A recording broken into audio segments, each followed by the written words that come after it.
Nouvelle session d'information sur Maca Télévision. Bonsoir et bienvenue à tous à cette édition dont sans plus tarder voici le titre. Le 1er mai, c'est aujourd'hui. L'échiquier international célèbre la journée mondiale du travail. Une journée chômée payée en RDC. Une occasion pour l'intersyndicale nationale du Congo de plaider pour le réajustement du salaire de tout employé au pays.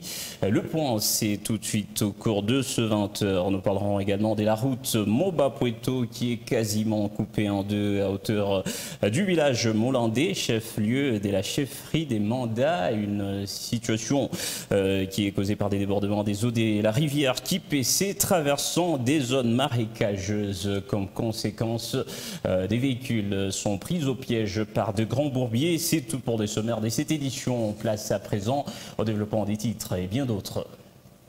Et tout d'abord par cette nouvelle concernant la démission du commandant de la force sous-régionale de l'EAC qui continue à susciter des vives réactions, des vives empreintes au sein de la société congolaise. Pour la société civile du Nord Kivu, cette démission est un soulagement et aussi une occasion pour le gouvernement congolais de prendre en main la sécurité, encore pour la sauvegarde de l'État, encore l'État congolais. Les précisions dans cet élément des Ghislain Bafouinier.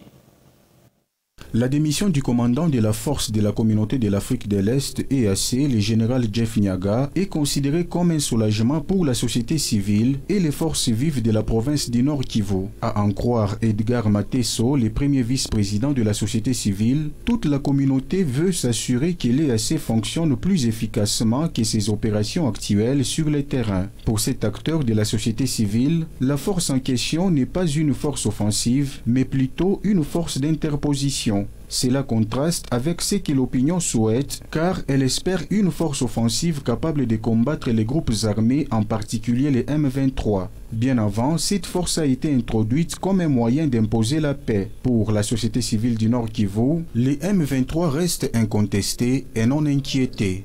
Malgré les intentions de la force d'imposition de la paix, les M23 n'a pas été engagé dans des combats ni contraint de désarmer. La société civile du Nord Kivu insiste pour que le gouvernement congolais assume l'entière responsabilité en tant qu'État souverain.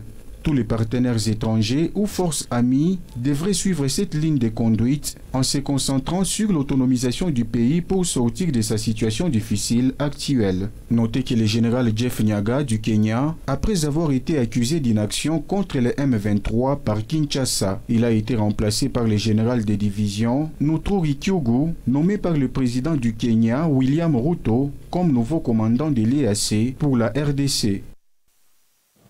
Et puis c'est en ce 30 avril aux 5 heures que 8 agriculteurs ont été tués dans leur champ dans une attaque attribuée à une milice communautaire dans 3 villages du nord-est de la République démocratique du Congo. Il s'agit des villages d'Ourire, Djalo et Bengi. Le chef du groupement des Somboso dans le territoire des Djungu, dans la province des Litori, a déclaré avoir retrouvé 8 corps, dont une femme tuée par balle, ensuite découpée à la machette, et affirme qu'il s'agissait des agriculteurs. Les milices ont opéré calmement dans le groupement de Sombozo. Il n'y a pas eu des militaires à renchérir, le chef du groupement.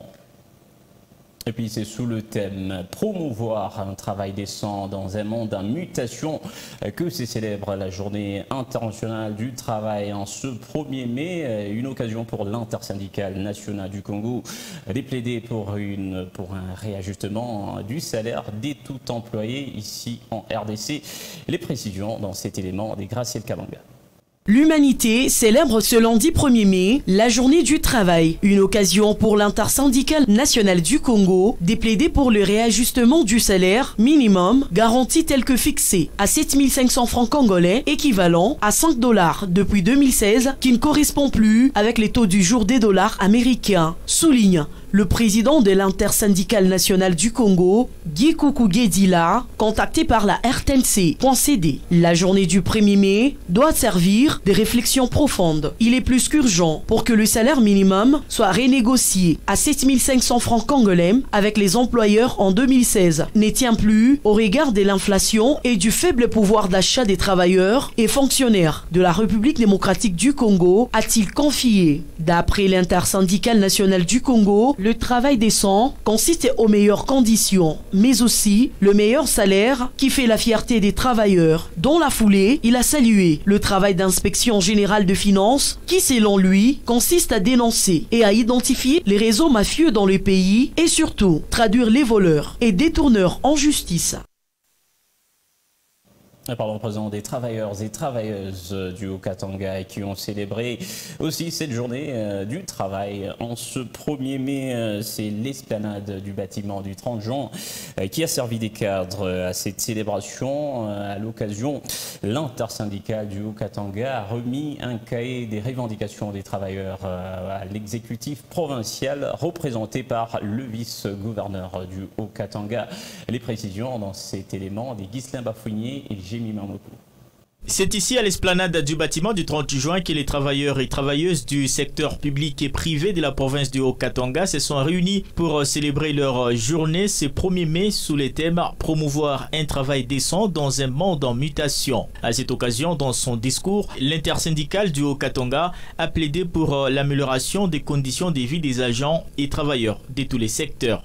Les fonctionnaires en province réclament l'uniformisation des salaires en étant fin aux zones salariales entretenues par le gouvernement national, les mauvaises conditions de travail dans les entreprises publiques, privées et dans la fonction publique. Nous notons le non-respect des horaires de travail. L'étape suivante a concerné la remise d'un cahier des revendications de l'intersyndicat du Haut-Katanga au vice-gouverneur de la province représentant l'exécutif provincial. La commissaire en charge de l'emploi et prévoyance sociale a assuré que ces différentes revendications ont retenu son attention. Le vœu de tous les travailleurs du Haut-Katanga est de voir leurs conditions de travail s'améliorer. Par rapport aux travailleurs de l'ancien temps, on vient de le dire, parce que les travailleurs de l'ancien temps recevaient beaucoup d'avantages du gouvernement et puis de l'entreprise aussi. Maintenant que le gouvernement est là, mais il n'y a pas de suivi pour vivre que celui qui est en train de travailler, il doit avoir des secours dans l'entreprise. Alors, nous venons avec ces revendications-là, nous déposons auprès du gouvernement pour qu'il puisse en tenir compte. Être travailleur, c'est-à-dire quoi? Tu as signé un contrat à durée indéterminée, on retient tes cotisations, on amène ça là-bas, pour qu'après carrière, il y a travail, tu peux aller réclamer à partir de ce qu'on t'a réclamé là-bas. Et toi, travailleur, tu dois savoir que quand je suis en train de travailler ici, on est en train de me tirer quelque chose là-bas. Et c'est quelque chose-là, pas où. Notons que c'est le groupe Zembela qui a agrémenté l'assistance avant la clôture de la cérémonie par les vice-gouverneurs de la province du Haut-Katanga. Et en marge de cette célébration, la journée du travail, un coup d'œil a été jeté au centre-ville de Lubumbashi où des magasins, boutiques et autres lieux de commerce n'ont pas ouvert leurs portes, respectant ainsi le caractère férié de cette journée du travail. Le point avec Aline Chabani. À Lubumbashi, la capitale économique de la RDC, cette journée est marquée par la fermeture de magasins. Les rues autrefois bruyantes et animées sont presque vides. Cette situation est en grande partie due à la célébration de la Journée internationale du travail, qui est une occasion de reconnaître les contributions des travailleurs à la société et de défendre leurs droits et leurs intérêts.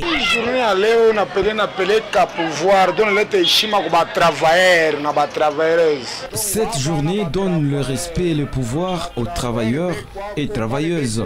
Ceux qui vendent au quotidien ne sont pas concernés. Pour moi, ce jour est dédié aux agents de l'État qui sont matriculés.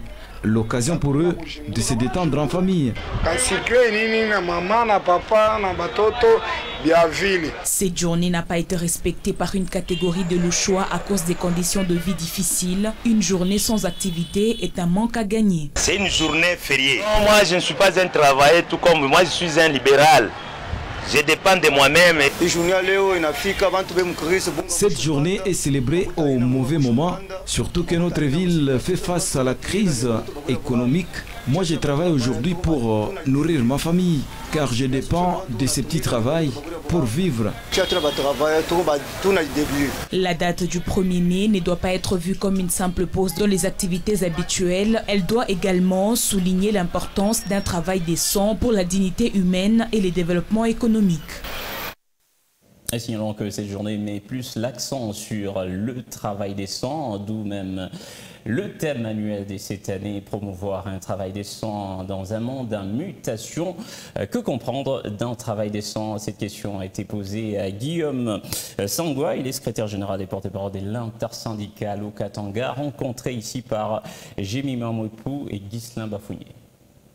On ne peut pas encore parler du travail décent. Nous sommes dans un processus qui va réunir un certain nombre de critères de la décence pour qu'on arrive au travail décent. Mais nous avons déjà quitté l'étape de travail précaire. On voit à atteindre le travail décent. Mais toutes les conditions ne sont pas encore réunies. Le salaire n'est pas réaliste. Les conditions de travail dans certaines entreprises minières ne sont pas réunies. C'est qu'il y a aussi la prise en charge familiale qui n'est pas encore complètement bien prise. Et il y a aussi les négociations avec les employeurs qui débouchent sur certaines réalités mais qui ne sont pas totalement prises en charge. Ce qui montre que aussi longtemps que nous n'avons pas encore réalisé tout ça, le travail décent, on n'y est pas encore arrivé. Trouver la solution, c'est seulement mettre en place une plateforme de négociation. Parce que les négociations vont nous permettre de commencer à trouver des résolutions progressivement jusqu'à ce qu'on va arriver à un travail décent. On ne peut pas trouver la solution d'un problème en un jour. C'est ainsi que le travail de 8 heures, on l'a cherché à avoir pendant plus de 40 ans. Et puis les agents des entreprises Chemaf, Chalina Clinique et Chalina Pharmacie ont aussi célébré avec FAST la journée internationale du travail en ce 1er mai. Après la célébration avec des officiels, les agents du groupe Chemaf se sont réunis autour de leurs autorités pour le partage d'un verre. Les précisions dans ces images et commentaires de Martin Scabea et Francine Misserandou. Après avoir répondu à l'appel des autorités au bâtiment du 30 juin en marge de la célébration de la Journée internationale du travail, les personnels nationaux tout comme expatriés des entreprises Chemaf et Chalina se sont retrouvés au chapiteau du restaurant Beluga. Autour du président de la délégation générale, les travailleurs de Chemaf, Chalina Clinique et Chalina Pharmacie ont fait le point sur les conditions de leur travail en présence du high management coiffé pour la circonstance par le directeur général Nico. Le président des représentants des travailleurs a félicité les travailleurs pour l'assiduité ainsi que M. Virgile Chiraz d'avoir créé des milliers d'emplois. Les travailleurs de l'entreprise Chemaf, Chalina et autres, ils sont animés d'une grande joie de commémorer cette journée internationale du 1er mai, puisque c'est chacun qui est content qu'il a quand même un travail. Et ça, c'est la joie pour tous les travailleurs. Comme vous nous avez surpris ici, nous sommes en train de commémorer cette journée tout en étant très reconnaissants à l'endroit de notre patron, le chairman Chiraz Virgi, qui a mis les paquets doubles, comme vous pouvez le voir. Les gens sont en train de se réjouir en cette journée commémorative qui est d'ailleurs internationale. Présent, le directeur général des Chemaf a rendu hommage à Virgile Chiraz qui a songé à créer autant d'emplois. Oui, vous savez qu'avec notre emploi, nous sommes en train de soutenir beaucoup de vies. Beaucoup de gens se sont joints à Chemaf. And some of us, like me and Justin, oui, certains parmi nous, comme M. Nico et moi Justin, our children will work for this company. Et nous continuons à travailler pour cette société. Angela, des ressources humaines, a invité les agents à ne point oublier la lutte pour un emploi décent. Dans une ambiance festive, les agents des Chemaf, Chalina Clinique et Chalina Pharmacie ne pouvaient se priver des pas de danse.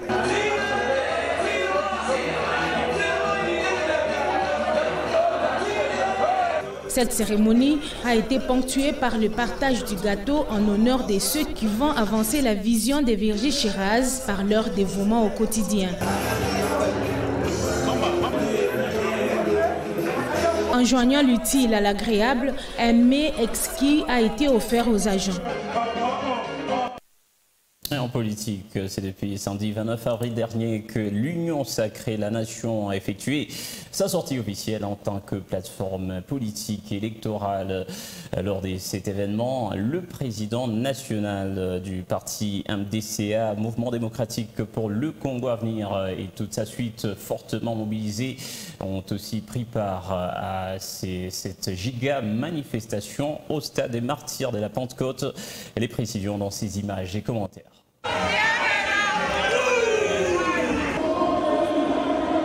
Il s'agit du plus grand rassemblement de l'histoire de l'Union Sacrée ayant réuni au stade des Martyrs de la Pentecôte plus de 500 partis politiques, dont le MDCA, Mouvement démocratique pour le Congo à venir, parti cher à Clément Kapanga Ibeki, bien présent au stade. Accompagné de ses cadres, militants et sympathisants du MDCA en liesse et fortement mobilisés au stade, qui ont fait les déplacements de Lubumbashi vers Kinshasa, la capitale, afin de prendre part à cette giga manifestation du samedi 29 avril, marquant la sortie officielle de l'Union Sacrée La Nation, en tant que désormais plateforme politique électorale soutenant le chef de l'État Félix-Antoine Tshisekedi. Pour nous, Mouvement démocratique pour le Congo à venir, MDCA en cycle, nous sommes dans la joie, car si vous regardez, nos drapeaux flottent et nous sommes nous-mêmes sur place en tant que représentants et autorités morales du MDCA. Donc désormais, nous sommes membres de l'Union Sacrée. La participation du MDCA et de son autorité morale à cet événement majeur de l'histoire de la majorité au pouvoir marque non seulement la concrétisation de son adhésion en tant que parti membre de l'Union Sacrée, mais aussi son soutien indéfectible au chef de l'État Félix-Antoine Tshisekedi, indique le patron du MDCA. Notre présence à ce lieu justifie notre engagement, l'engagement du MDCA derrière le chef de l'État. C'est ainsi que nous avons concrétisé cela par notre signature à l'Union Sacrée, à la charte, n'est-ce pas, qui est censée d'accompagner le chef de l'État. Où nous avons choisi le bon côté pour l'avenir de ce pays.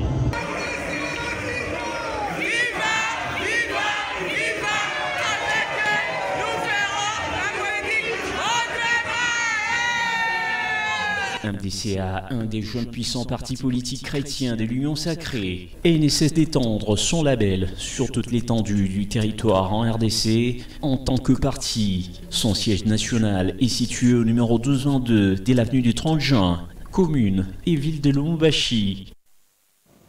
Pendant 2 jours, soit samedi et dimanche dernier, il s'était une formation spéciale concernant, disons, c'était à l'intention des étudiants membres de la cellule scientifique des étudiants en médecine, CCM en sigle.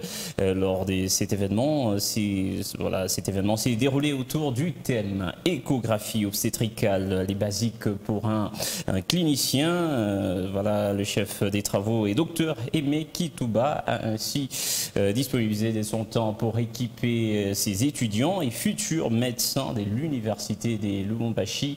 Les précisions avec Parfait Michael Motanda. Les heures des après-midi des samedi 29 et dimanche 30 avril ont été fructueuses pour les étudiants de la faculté de médecine UNILO, évoluant au sein de la cellule scientifique des étudiants en médecine, CCM en sigle.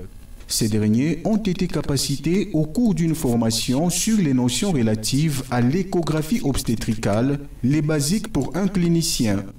En nos jours, le besoin se fait ressentir, de telle sorte que, au moins, une femme, tous les jours à l'hôpital, vient pour une consultation. Et cette consultation est en rapport avec la grossesse. Alors la grossesse doit être évaluée, la grossesse doit être diagnostiquée et toutes ces choses nécessitent la maîtrise et la connaissance des techniques d'échographie. Le goût d'apprendre, surtout celui de s'affirmer dans leur domaine, a caractérisé ces futurs médecins réunis dans la salle polyvalente de la faculté de médecine.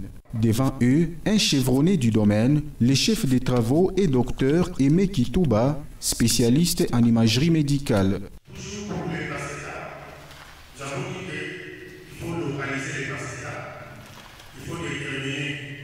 Nous avons parlé de l'échographie du premier trimestre et du deuxième trimestre et l'échographie du troisième trimestre. À chaque échographie, nous leur avons donné la période idéale pour réaliser cette échographie.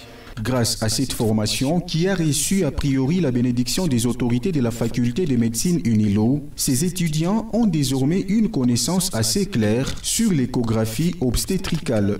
Dans nos hôpitaux, au moins chaque jour, une femme consulte, soit pour déterminer le sexe de l'enfant, soit pour confirmer la grossesse.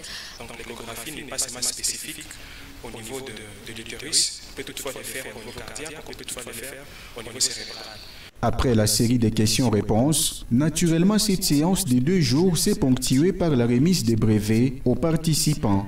Il s'est dénoté que la CSM est une structure scientifique créée en 2003 qui réunit les étudiants en médecine de l'UNILO ayant plusieurs objectifs dont les échanges scientifiques, les conférences et d'autres actions dans la communauté.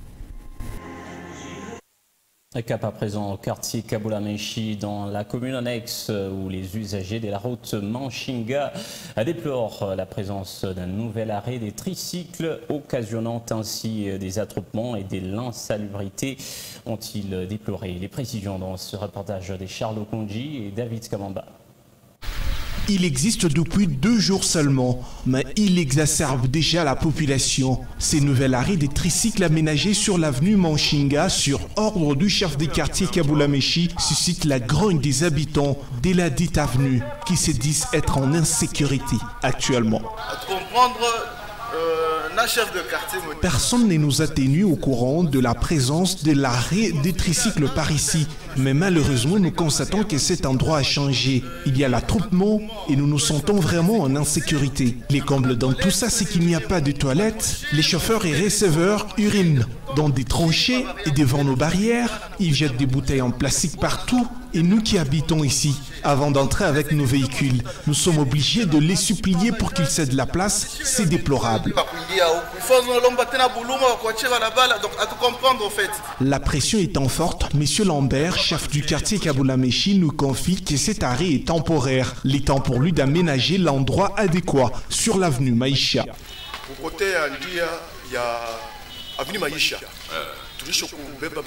Du côté Maïcha, nous avons déjà pris de précautions. On aménage de ces côtés-là et les toilettes, bientôt, elles seront construites. Cet arrêt est temporaire par ici. Disons 3-4 jours, voire 1 semaine seulement. Nous ne voulons pas vexer la population. Une chose est certaine, ces gens-là vont partir. Mais j'ai mis en garde la population que je ne puisse en aucun cas trouver de l'insalubrité à cet endroit.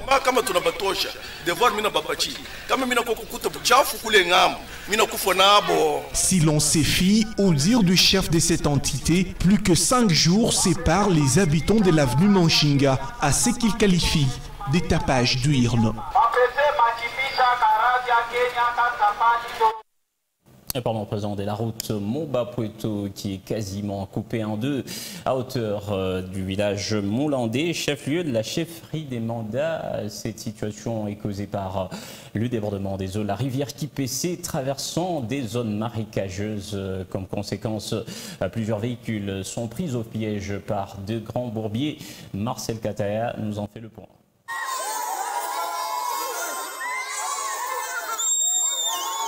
Il a été sauvé de justesse par des secouristes volontaires.